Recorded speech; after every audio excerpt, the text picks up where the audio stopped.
भारत के इतिहास में ऐसे कई नाम दर्ज हैं जिन्होंने देश को आकार दिया, लेकिन एक नाम भीमराव अंबेडकर, जो सिर्फ संविधान निर्माता नहीं बल्कि एक ऐसा विजन लेकर आए थे जो आज भी हमारे रोजमर्रा के जीवन में धड़कता है। हम उन्हें अक्सर संविधान, दलित आंदोलन और बौद्ध धर्म से जोड़ते हैं, लेकिन क्या आप जानते हैं अंबेडकर जी ने हमारे देश की अर्थव्यवस्था, मजदूरों के अधिकार, पानी और रेल व्यवस्था तक की नींव रखी थी।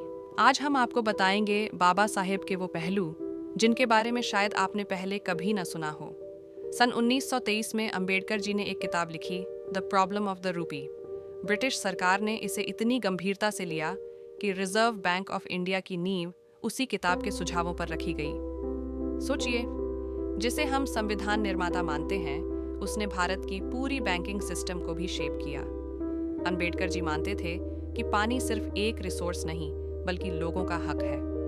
उन्होंने इरिगेशन और डैम पॉलिसी पर ऐसी डिटेल्ड रिपोर्ट दी थी जो आज भी वाटर मैनेजमेंट के मॉडल्स में रेफरेंस होती है। नागपुर और मध्य प्रदेश के कई इरिगेशन प्रोजेक्ट्स उनकी सोच का नतीजा है।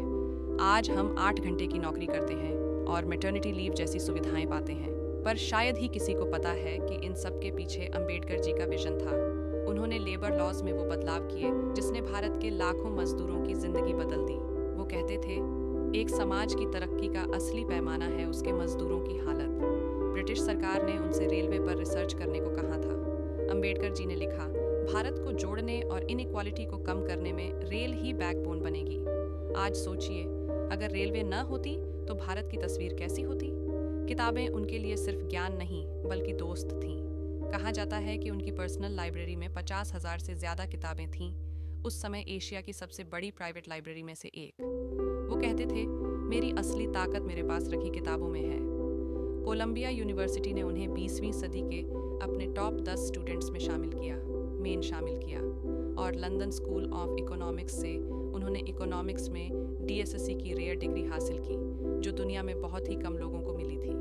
मतलब बाबा साहेब सिर्फ भारत के नहीं, पूरी दुनिया के इंटेलेक्चुअल आइकॉन थे। तो अब सोचिए, जिसे हम सिर्फ संविधान निर्माता समझते हैं, उसने हमारी इकोनॉमी से लेकर लेबर राइट्स, वाटर मैनेजमेंट और रेलवेज तक को दिशा दी। आपको क्या लगता है, अगर बाबा साहेब सिर्फ समाज सुधारक न होकर भारत के प्रधानमंत्री बन जाते तो हमारा देश आज कैसा होता? अगर ये कहानी आपको दिलचस्प लगी हो तो इसे लाइक और शेयर ज़रूर करें, और ऐसे ही अनसुने पहलुओं को जानने के लिए चैनल को सब्सक्राइब करना मत भूलिए।